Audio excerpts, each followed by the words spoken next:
Hello, I'm Chadwick Engler, and I will be talking about The Scarlet Witch today. The Complete Collection by James Robinson. The creative team. There are several different artists who helped make this book. There is all of their names right there. It was published by Marvel, obviously The Scarlet Witch, and it has 318 pages. It is definitely a collection of different, I guess you could say, short stories, different volumes, different little situations that Scarlet Witch finds herself in, but there is a sort of plot, kind of. There's a three-act structure in the book. I would say it's not too hard to tell. I was about to say it's kind of difficult to tell, but it really wasn't. Act 1, I would say, ends at the end of the fourth volume, page, what is that? Page 88 or page 87. And it ends when she finally meets, where's a good page? This dude. This guy right there. He calls himself the Emerald, what was it? The Emerald Warlock. He's okay, I guess. He's kind of the arch nemesis, and we meet him in the fourth volume. He ends up being the main baddie, but he gets away. And then Act 2 begins, and you would kind of figure that he's the real issue here. He's the problem. He's the reason why the Scarlet Witch has to go and do everything that she does. But he doesn't come back for the entirety of the book. He completely disappears, and he's supposed to be the big...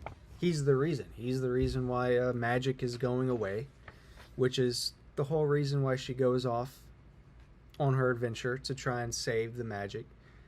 And he's just not a part of the story until the very end. And the only thing he does towards the end in Act 3 is possess this kid, and there's no action in it. The Scarlet Witch just comes over here and takes him out. And that's the plot. She just goes around the world and does various different things in all these different issues throughout all of what we could consider to be Act 2. And none of them connect in any way. It's just a collection of a bunch of different short stories. Act 1 takes place between page 1 and page 88, and then Act 2 goes from 88 to 246, and then Act 3 starts off at 147 and then goes on to page 318. So as far as story arcs go, probably really isn't one. I wouldn't say, at least. Maybe someone could boil it down a little more. The Scarlet Witch kinda has a sort of arc that she kind of goes through, but not really. She doesn't change as a character for sure, but she has trouble joining the Avengers, and by the end of it she decides to. I don't know why. 1 second she just wants to go off and do her own thing, and now at the end she just decides to join them, and there really wasn't any reason why.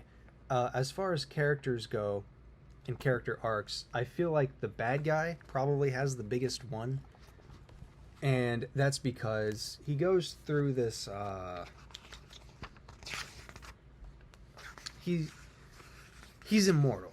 So years ago, I forgot when, a long time ago though, he just was wronged. So years pass and he decides that he wants revenge. So he goes around and kills a bunch of people who have this magic in them. He tries to kill their bloodline, and that's kind of his reason behind everything. And then in the end,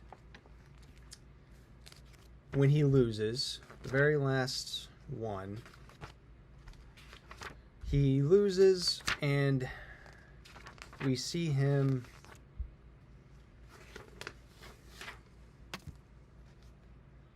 just kind of standing there, deciding that he enjoys fighting with her.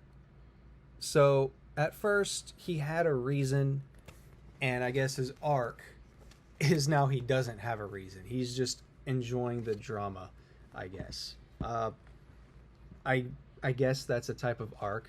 I wouldn't say a really good one, but it's an arc nonetheless. I would say the book does a pretty good job at following all the comic book rules. It's written by Marvel, so people make sure that that kind of stuff happens. But we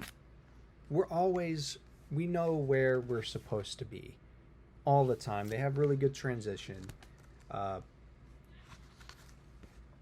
Every single volume begins and tells us exactly where we are. Even the ones that don't look like they fit in side of the book, they're all pretty straightforward with the transition and everything. The Scarlet Witch uses I found two different types of transitions through panel to panel, and those would be the action to action and moment to moment.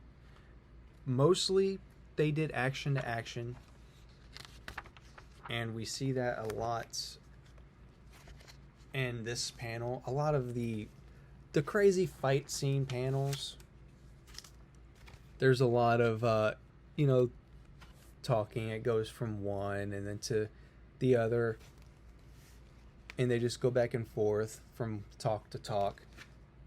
But for like dramatic effects, they like to add a lot of moment to moment in the middle of the action, and there's one right here in the middle of all the action that's going on. There's a quick little panel where she like looks into the light, and it takes, it's probably like a second long, but they draw it out, and they do that a lot. I feel like the book doesn't follow any sort of mini comic ideas.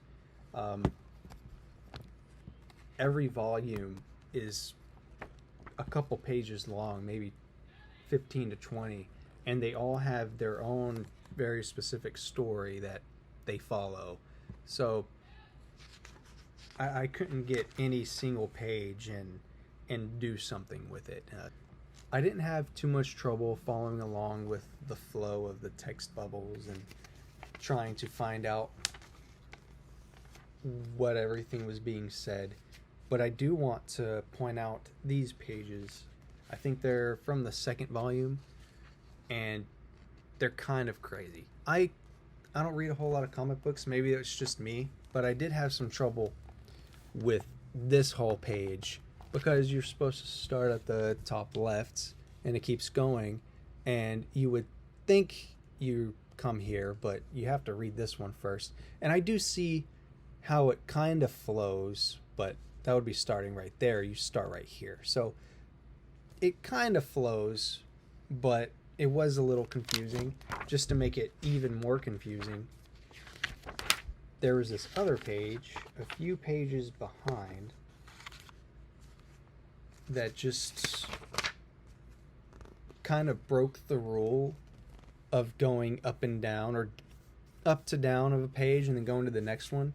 We're kind of supposed to read across both pages and then go down and read across these pages. I found that to be, it took me a second to find out where the words were heading. Not too difficult, and most of the book follows that normal comic book routine. It was just, there's a few here and there that kind of confused me. As far as recommending this to a former classmate. I think that it's not a horrible read, and there's definitely a lot of things to learn here about what to do and what works and what doesn't work regarding comic books, what's confusing and what isn't so much confusing. Um, I think I would recommend to a classmate or someone who just generally wants to get into comic books and making them and learning about how they work. And as far as a friend, I would say no. My wife really likes the Scarlet Witch, the Hollywood version, but there's just nothing too exciting here to read. So I don't think I would recommend it to a friend. I don't know if this is a fun fact, but it was interesting to me when I kind of read this and I tried to learn more about it and where it is today and what's going on. The Emerald Warlock, the bad guy that we meet at the beginning of this book, he shows up at the end.